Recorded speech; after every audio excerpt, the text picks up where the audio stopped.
Everyone, can you hear me? All right. Thank you for joining us here in Little Saigon. My name is Naomi Kelly, and I am the City Administrator for the City and County of San Francisco. About 3 months ago, I had the honor of being on San Bruno Avenue with Mayor Lee when he announced the Invest in Neighborhoods initiative, which is a program to strategically deploy city resources in our neighborhood commercial corridors more effectively. Since then, Mayor Lee, Jennifer Matz, from the Director of the Mayor's Office of Economic and Workforce Development, and myself launched the Invest in Neighborhood Working Group. And part of that working group is a committee of representatives of key city departments, community and business leaders, and technical experts to provide feedback and recommendations that have guided the development of the Invest in Neighborhood program model. As you know, in San Francisco, we have many programs, many departments, many neighborhood nonprofits that all touch our neighborhood commercial corridors, and in the past, we may not have all been on the same page. The Invest in Neighborhoods initiative was created to corral all of the programs, department, and neighborhoods nonprofits together so as to better leverage our resources, provide focused, customized assistance that meets the specific needs of San Francisco's neighborhood commercial corridors. Invest in Neighborhoods will ensure the strategic deployment of our existing city programs, such as the Revolving Loan Fund, our DPW cleaning programs, our Community Ambassador Program, Arts and Storefronts, the Community Challenge grants, grants for the arts, and so much more. The program will also offset some of the neighborhood resources that we lost due to the dissolution of the redevelopment agency.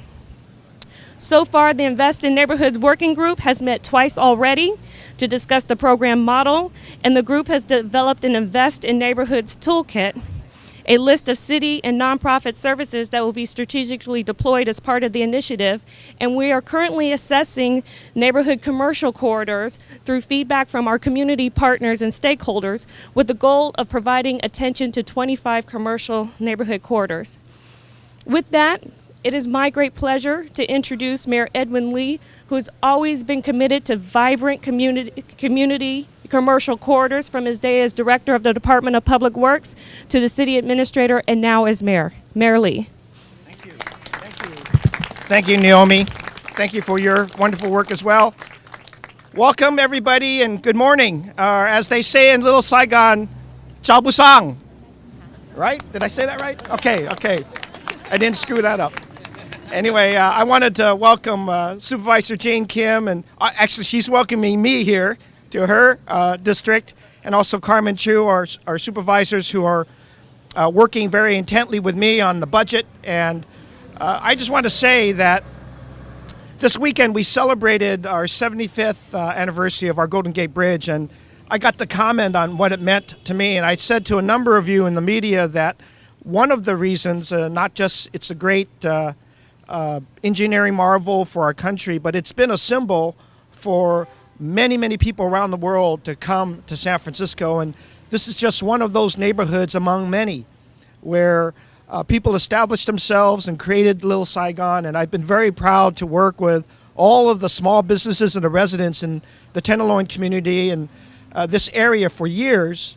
Mohammed and I spent many years walking up this street trying to figure out how to improve it. And in between our noodles and our sandwiches, we were able to figure out a few things with the neighbors. And by golly, if you look at this today and compare it to 5 years ago, and I know Supervisor Kim and others would agree, it's reflective now of so much private investment going in. People are taking their own risks as well as investing in their own neighborhoods.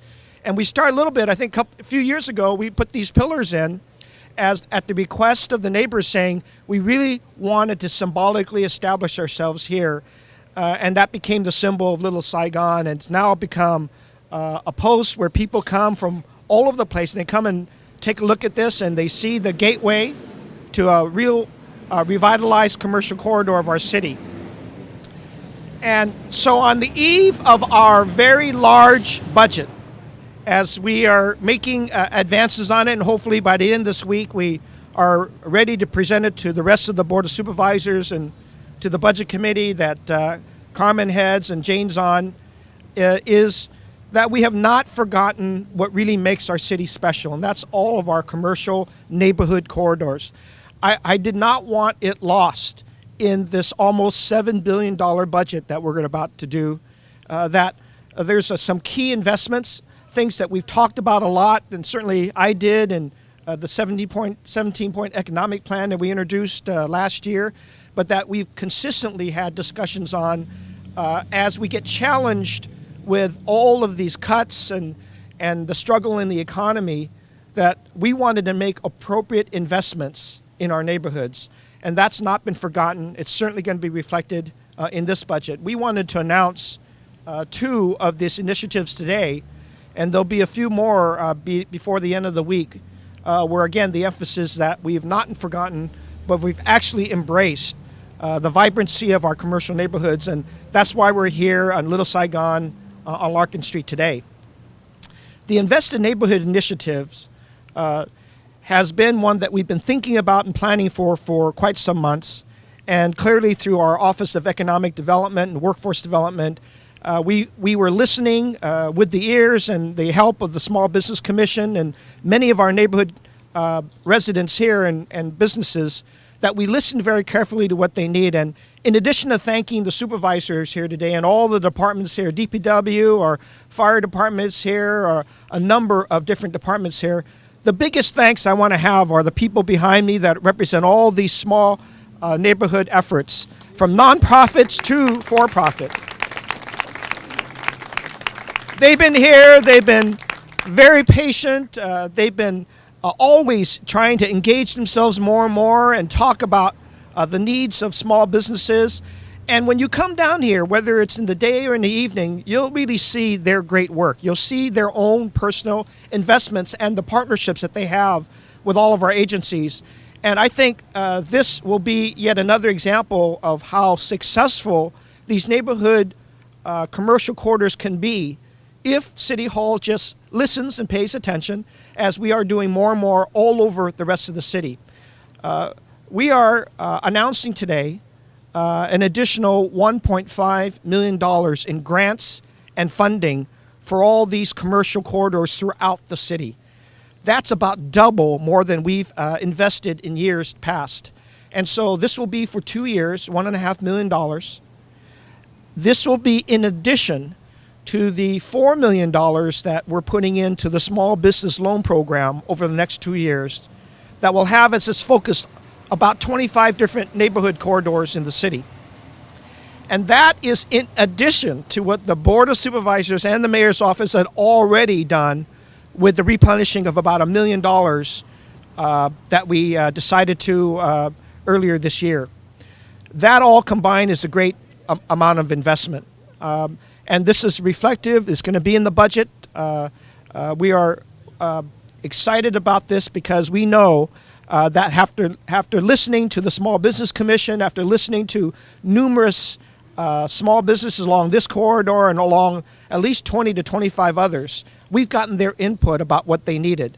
And these grants and these loans will be targeted for things that they need. For example, I know Turtle Tower is just one good example here. They're wanting to expand. They've got so much business, and they don't want their customers like me and Mohammed and others in the winter to stand outside in the line waiting for the really delicious bowls of noodles that they have. So they're expanding here.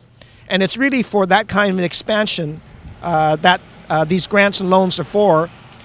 In addition, when there is events that would help to celebrate and promote neighborhoods, whether there are additional flags or lighting or facade improvements that we have, that money will be there for them as well.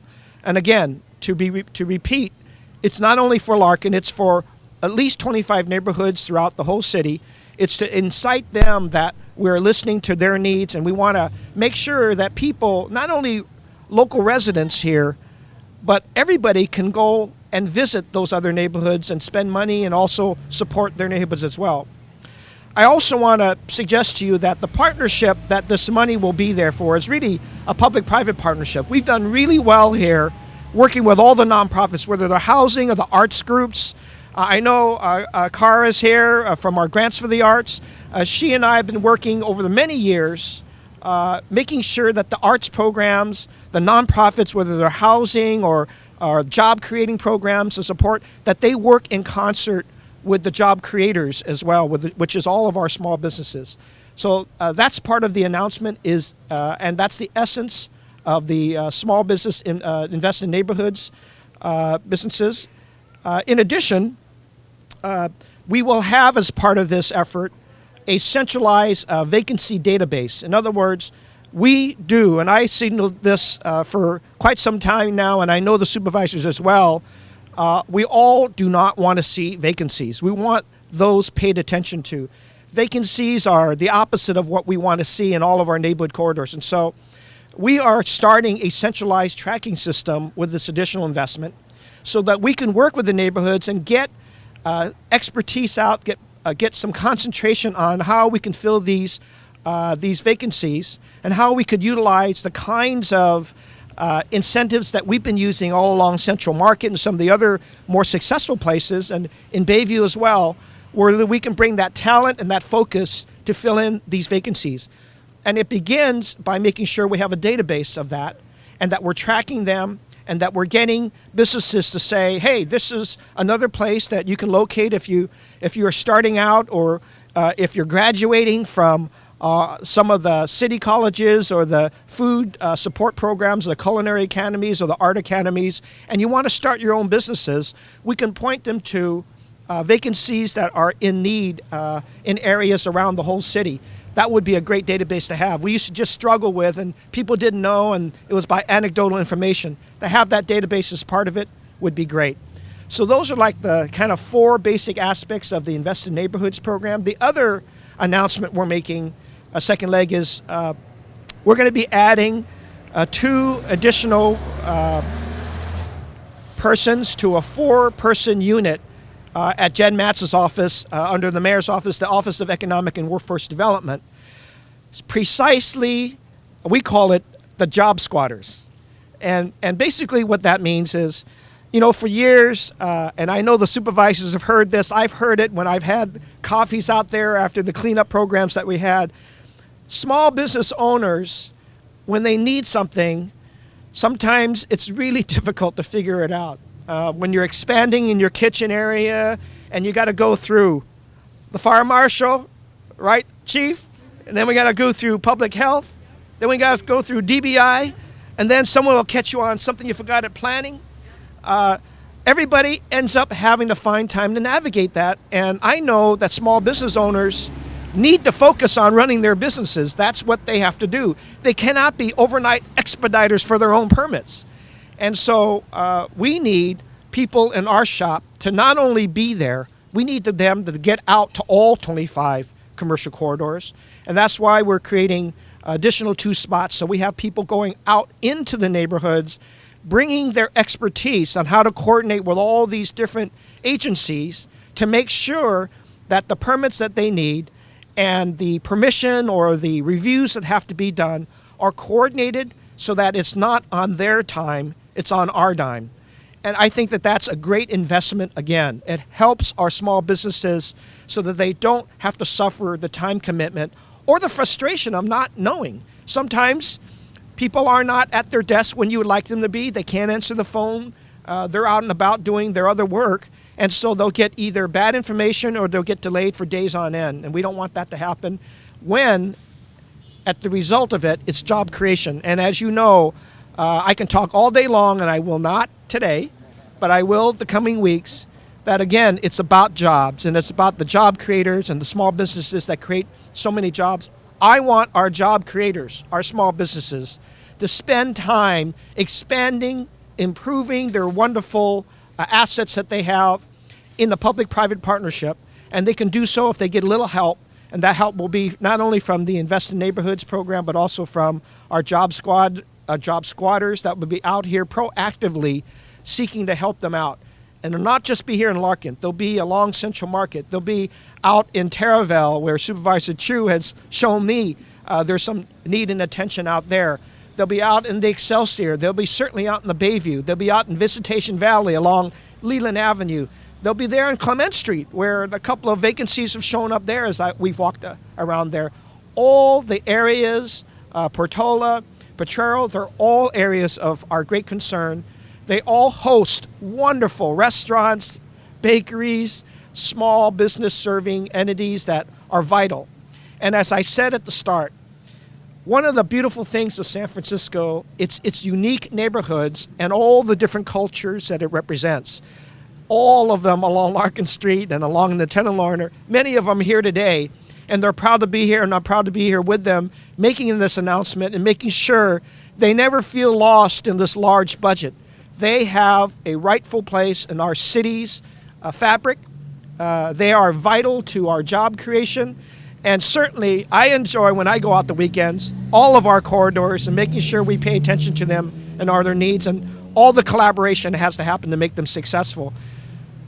When visitors are through with all the great Golden Gate Bridge and taking pictures, the green background and others, as well as Fisherman's Wharf, many of them are asking, what else is there? It's our neighborhood corridors that they're really excited about, and I'm excited every weekend when I get out after my round of golf to come out here. So these are the highlights of our Invest in Neighborhoods, our Job Squad program, and we wanted to make sure we announced it in the neighborhood where I think people are going to feel this very quickly.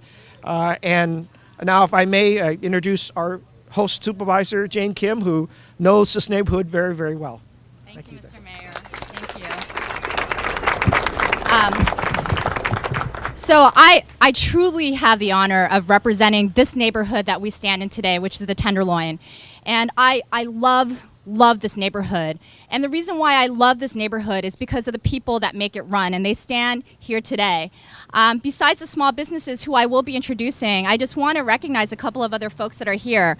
One of the most important elements of the Tenderloin, which is something that a lot of community folks have fought over the last several decades for, is affordable housing in this neighborhood. And I just want to recognize Randy, who's here from the Tenderloin Housing Clinic. Don Falk, who I saw from TNDC, Tenderloin Neighborhood Development Corporation, and Gail Gilman from Community Housing Partnership.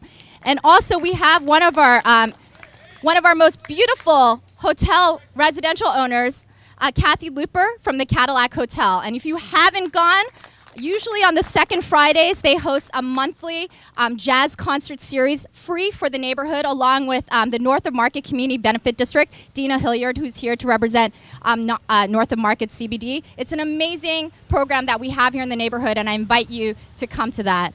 I also really want to thank the partners in our city that have worked so closely with our office to continue to make the Tenderloin what it is, which is a vibrant neighborhood with services and small businesses and housing. And I just want to recognize Mohammed Nuru, who's here from DPW, who works 24 hours. We have a lot of requests from the Tenderloin, and Mohammed is always there. I know Captain Garrity, who's not here. I think we have the best police captain. Sorry, Carmen. I think we have the best police captain in the city. And he's not here, but he does an amazing job of keeping our neighborhood safer. We have Chief Hayes White, San Francisco Fire Department. They are also here in the Tenderloin a lot, and I want to recognize the work of their men and women who serve our residents. And we work really closely also with Jeff Buckley from the mayor's office, who spent years being an organizer and service provider here in the Tenderloin, Joaquin Torres from the mayor's office of neighborhood service, who answers every single one of our calls. And of course, Naomi Kelly and Bill Barnes, city administrator's office. We want to thank you for working so closely with our office. We care deeply about this neighborhood. We care about the residents, the small business owners, the service providers. It's a rich neighborhood, and it deserves a lot of our attention to keep it to be what it is. And so to talk a little bit about our neighborhood, we have several of our small business owners to talk a little bit about what their experience here, particularly in Little Saigon, which is a cornerstone of the Tenderloin neighborhood. It's really amazing what Little Saigon is for the Tenderloin in terms of the vibrancy, the small business, the activities, and also the people that they employ here. And I wanted to have them talk a little bit about that. And also, our businesses are truly family businesses. Every single owner we invited also brought their children, their kids with them as well. And so the first family that I want to invite up was Stephen and Kathy Pham from Turtle Tower. They keep City Hall going because they feed us on a daily basis, and so I wanted you to come up.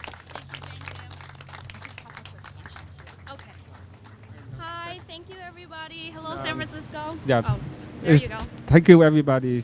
I'm very proud to be here, to be the one among a small business here in Tenderloin area. And this area to art is a very important one because right here we have a lot of the office from city, state, and the federal too. And here we have the tour route of city going on every day, many times. And we are very excited about this city. A lot of people come over, and in here, the Little Saigon, we are trying to create the Vietnamese food as well to present the Little Saigon, and hopefully to make it better and better every day, and bring more people here. That's what I want to say to thank for the helping from the city, mayor, and supervisor, and the board supervisor. Thank you. Thank you, Mayor. Thank you, Mohammed. Oh, sorry. So just to... Good luck. You got some good luck. Good luck. Thank you. That's good luck.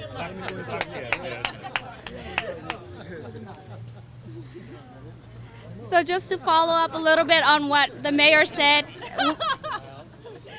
Turtle Tower will be expanding, and please look for us. We will expand to 3 doors down about 2013. There won't be any problem waiting in the rain or in the sun. We'll have perfect coverage and shelter for everyone. And thank you very much for everybody's support. This place means a lot to us.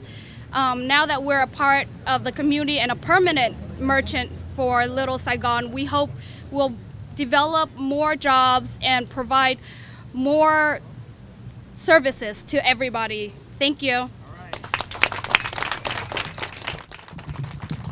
Kathy, I don't want to is a product of our public schools here in San Francisco, and not only speaks English but speaks Vietnamese, Cantonese, and Spanish, and will probably be taking my place in several years.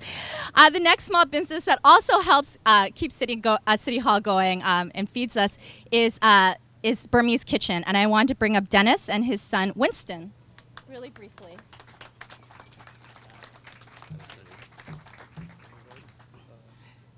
Thank you for inviting us.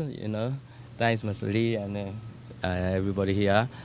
So I was my business around there over the across the street from the federal building called Burmese Kitchen, and I started out with 7-8 years ago with this name like a Locking Express Deli, selling the sandwiches and like a fast food type, and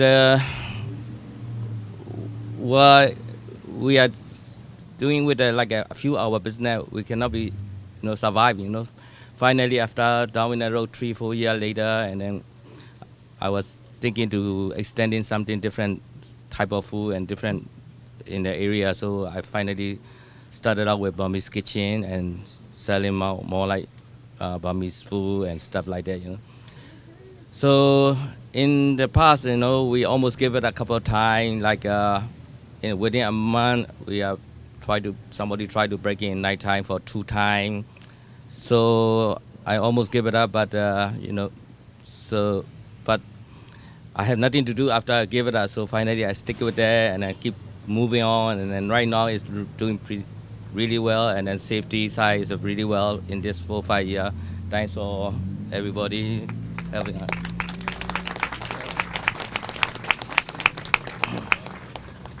So I think that's thanks for inviting me and let me have a chance to talk about that. Yeah, thank you very much. Dennis also imports his ingredients straight from Burma, and truly cares about the food that he makes, as Mr. Pham as well from Turtle Tower. And I just want to recognize 2 more people. I want to recognize Mr. Tu.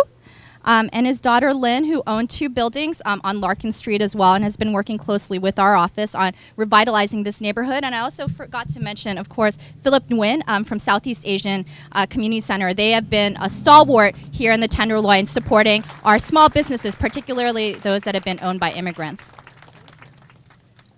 Thank you, Supervisor Kim. And as you can tell, we are very excited about this program. And I also want to recognize some more of our city family. Tom DeCaney from the Arts Commission is here. Jocelyn Kane from the Entertainment Commission is here. Carrie Schulman from Grants for the Arts. Daniel Holmesy from the Neighborhood Empowerment Network. And I'm sure there's more in addition to Mohammed Nuru and Chief Joanne Hayes-White. But now I have the honor of introducing the chair of the Budget Committee with the Board of Supervisors, Supervisor Carmen Chu. Good afternoon, everybody. Good afternoon. My name is Carmen Chu. Randy just told me that if, as budget chair, I don't agree with this, I better speak now. so luckily, this is something that I'm actually very, very pleased and happy to be here for. I actually had bird dropping on myself before, and when I asked my mom, she actually said, well, how often does that happen? So maybe that's a sign of good luck. So let's just say that it's a sign of good luck and a reminder of all the work that we have to do, right? I think one of the things that I'm very proud of is, Mayor, you really going out to all of our neighborhoods and really putting your words where your pocket is. So making sure that we actually are spending money where you said you would. We went not that long ago out to the Taravel Street in my neighborhood and took a walk all the way from the ocean all the way out to 19th Avenue, and we saw many things along the way. Areas of disrepair, blocks where we had many vacancies, as well as buildings that were converted to different uses, and then some small pockets of vibrancy. And so I really want to say thank you for making this investment. If there's anything that we could be doing more for small businesses, I would definitely support that. I myself grew up in a small business. My parents ran a restaurant, and I was there helping out peeling peas and helping to wait on tables and cleaning the restrooms at a small age all the way through college. And so for me, I understand how hard it is and how difficult it is to run a small business. And so anything that we can do to help make our small businesses more vibrant and to make sure that we're supporting our families is something that is very, very important to me. So I want to thank you for that. And then finally, I just want to say the part that's really exciting, even though today was the District 6 show in terms of all the merchants who came out, is the fact that this is going to be something that is going to be citywide in nature. One of the things that I know that Office of Economic and Workforce Development has really done is to make sure that they are looking at places and really saying, what does each community need? It's not one size fits all. Every community is very different. And as you can tell by what I'm wearing today, this is Sunset District attire. Maybe not District 6 attire. And so we all need something a little bit different, and our businesses need a little bit of something different. And so I want to thank you for recognizing the uniqueness of all of our neighborhoods, and I look forward to working with you. So thank you and congratulations. And now I have the honor of inviting Randy Shaw from the Tenderloin Housing Clinic to come up and speak. Thank you. And of course, I want to thank Mayor Lee, who's been down in the neighborhood a lot since being elected, since taking office, and it's been fantastic. There's a few other business people here. Phil's of Phil's Coffee, who's opening up a new place just a few blocks down the street on Larkin and Golden Gate at a new branch of Phil's Coffee. We have Deepak Patel, who owns the Heartland Hotel down the street.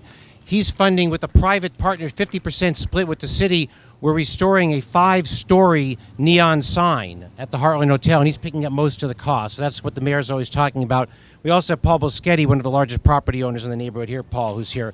And I'm sure we have others who I've missed. But I do want to say that having spent a lot of time with Tenderloin small businesses, and we put together, our Uptown Tenderloin put together a walking map, Uptown Tenderloin Historic District, with all these businesses on Geary and O'Farrell, a great corridor. And in the course of my staff meeting with every single business between Polk and Taylor on O'Farrell and Geary, I can tell you, Mayor, we need a job squad. Because there's so many stories I heard, these businesses in this area, they're working all the time, and they don't know about what's available. And we tell them, gee, you can get this, you get that. No, I didn't know. And they can't go to hearings. So having people going out to them is going to make a huge difference. I also want to call people's attention. If you look right over here to this part of Eddy Street, you notice it's a two-way street starting here at Larkin. That was not the case just 3 weeks ago. And a document was enacted by the Board of Supervisors. It was proposed in 2005 and then enacted unanimously by the board in 2007, called the Tenderloin Little Saigon Transit Plan. And the first phase was not implemented and completed until 2 weeks ago. And it makes Eddy and Ellis will be two-way streets, which really helps small business, because when it's a one-way traffic thoroughfare, the cars are going too fast to see the businesses, and they don't stop and look. And we've now got Ellis Street two ways from Jones going this way, and on Eddy from Leavenworth. Is Ed Reskin here? I didn't hear him get announced. He was going to be here, but I want to thank Ed Reskin, because once he took control of the project, he made it happen. We do have Rachel Hyatt here from SF, if Rachel was still here, who helped also from the Little Saigon plan. But it makes a big difference, because we have too much traffic in the Tenderloin, and it's bad for business. The CPMC development agreement will make all of Eddy and Ellis a two-way street. And it will also bring 135 pedestrian street lights into this neighborhood. A lot of people say it's not safe here at night. One reason they don't feel safe is it's so dark. We have the fewest street lights. Most places have 5 on a block. We average 1 to at most 3. The CPMC money is going to come in, and within a year of that agreement being finalized, we will have 135 street lights more in the Tenderloin, which makes a big difference. And I just also want to mention, way down on 9th Street, as you go down Larkin becomes 9th, and that's where the former Furniture Mart, the now Market Hall, that's where Twitter's is moving in later this month or next month. And all of those people, and I keep telling the Turtle Tower folks, a lot of the restaurants here are really crowded during the lunch hour, but they are not necessarily as crowded for dinner, because the evening business, people don't, I don't want to come down here, it's not safe. Well, we want all those Twitter folks, when they get off work, to come on down to Turtle Tower, all the Burmese Kitchen, Mangosteen, Bodega Bistro, all the places, La Rose up the street. This is a great place to eat at night, so give it a chance. So again, Mayor, thank you very much. Thank you, Randy. So that concludes our press conference, and the mayor is available for a few questions privately afterwards. So thank you.